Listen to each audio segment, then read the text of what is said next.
Hey guys, welcome back to my channel. Today I would like to share a little bit about my personal story of why I moved to China.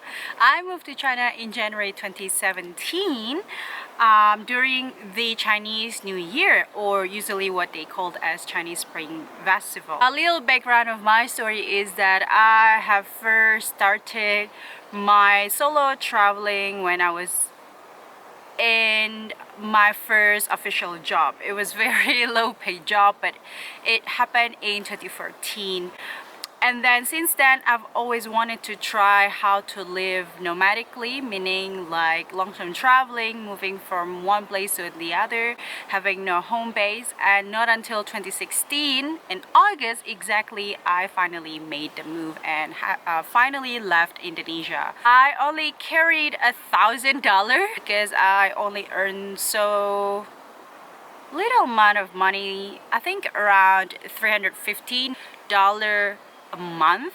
I work for Indonesian and the US government project funded. I use couchsurfing for the most part that I did in traveling throughout Southeast Asia, but for long-term traveling I use Workaway. However, relying so much on my saving was not sustainable. In January this year, I was offered an English teaching job by my friend in Incheon. I've always wanted to actually live abroad. Initially, I wanted to look for jobs, an English teaching job in Vietnam, but this job offer in China came a lot earlier than I expected. I didn't even expect that. Have I ever thought of visiting China? Not actually. I've only been to Macau sometime in 2015. Macau and Hong Kong are a special region in which a little bit different than China. So when I got this offer, I was like, is this serious or not? Because you know that type of offer usually always end up nowhere. Because of the paperwork, because of the hustle and everything moving. It's not easy as in just visiting. And long story short, I came to China with business visa for the first time. So I had to do training before I started my job. I got my visa in Ho Chi Minh, Vietnam. It was just technically very easy. So the story continued. I moved to China when I was in Vietnam. I didn't come back to Indonesia because I thought it was easier to just keep on going without having to come back home. And I only carried 40 liters backpack that I had been carrying around for the past 5 months. It was such a unbelievable type of moment, surreal I would say, because I came to a very big country, a country that I had never thought of that I would visit. Anyway, so I remembered having only $300 carrying on my savings. It was also the money that I get from the donation that people made to me after my Myanmar trip. It saved me a lot because turns out China is a lot more expensive than I expected, than I ever thought. And when I moved to China, I flew from Ho Chi Minh to Kunming, and then from Kunming to Incheon. What I would like to say is that China is not the country for everyone. I would say it's not the easiest country to live. First of all, the country is so huge. And if you are not used to having a lot of people around you, you'll be so intimidated. I'm from Jakarta, in which the city by itself is so used to with having so many people, traffic here and there all the time. China is different. Okay, in Incheon, it's special case. There are not plenty of people, which I really appreciate it now. But in other bigger cities such as Beijing, Shanghai, Shenzhen, or even Kunming, and Guangzhou, it's different, totally different story.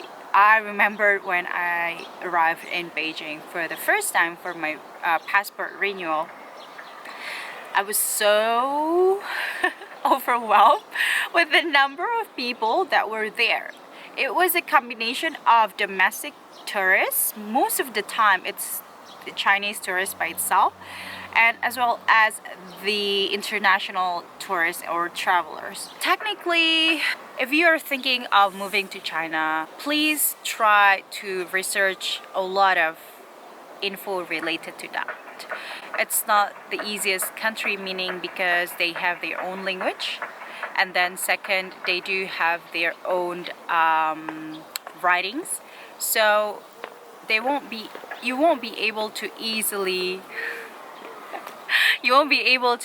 just understand what's on menu, if you want to order food, or even like when you want to use public buses. It's not as easy like that. But exceptional is that in major bigger cities such as, of course, Shanghai, Beijing, Shenzhen, and Guangzhou, it's fairly easy to be directed in English, because most of the public transportation have English assistance, meaning like they do have English sign, although sometimes the translation can be really funny, but food most of the time is still in Chinese. But I don't want to say that you should not move or visit China, because it can be a lifetime experience, and it can be a country that teaches you a lot of things and build your character. But I had my moments of such honeymoon phase, everything was so new, everything was so exciting, and I was so excited being in a new country. But my third month, I think, I had trouble adjusting myself and accepting living here. I just wanted to leave. I wanted to, just to keep traveling, whatever that is. But not until last month, when I finally have my working visa, everything's changed. I think how I feel within me is changed, and it really is affecting how I feel about Incheon. It does affect how I feel about this place.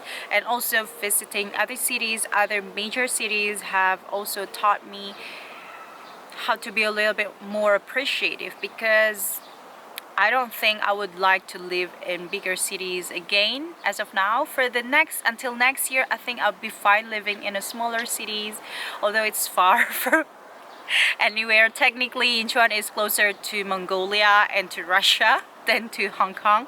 In China, the food are amazing, of course. The southern food and the northern food are different.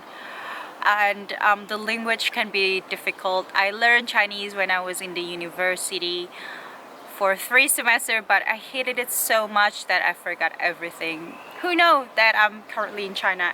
The society by itself, if you're not used to with type of communal society, it can be intimidating, especially for the Westerners. The way they stare you, the way how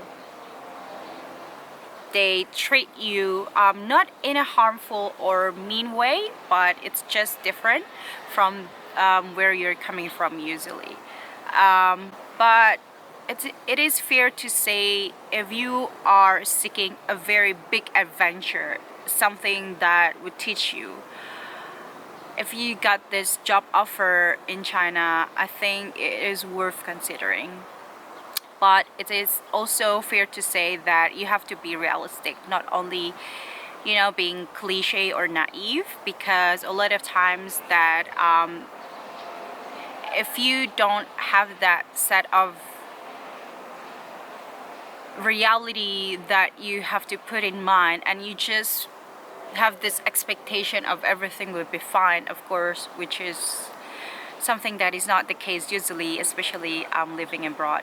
You would be very bitter about China, because a lot of foreigners are bitter about China. Try to understand the perspective, where are these people coming from, the history, and then recently the economic development that China is currently having. China, I believe, is one of the most misunderstood country, being it is one of the most powerful country politically speaking and economically speaking as of now. So yeah, that's my take.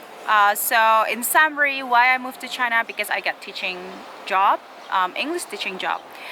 And then, do you think it was for money? It's basically yes and no. I think I was still in thirst of new experiences, and I think it would be very good for me to experience living abroad for myself. Although China is not the easiest country to live for the first timer like me, but so far I've managed to get it through, and I'm very happy with my own decision. And what else? What should you consider before moving to China? Of course, research, visa type. What are you coming with? Which type of visa that are you coming with? Because it's very important.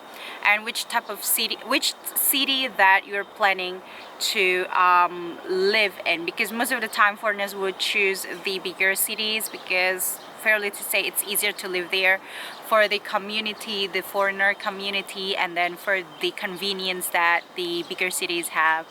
Also, if you are open enough that you have the ability to actually speak Mandarin, it would be a such huge experience for you, because Chinese people are very interesting, very friendly, and very curious. So you can get a lifetime experience. Although sometimes what I can notice is that it's hard to maintain and get a very meaningful, deep conversation and a deep, meaningful relationship. I think because of the fact that the cultural gap that the Chinese and foreigner has, and most of the time because of the language barriers as well. Hi. But yeah, I think that's all so much what I can share about my own story.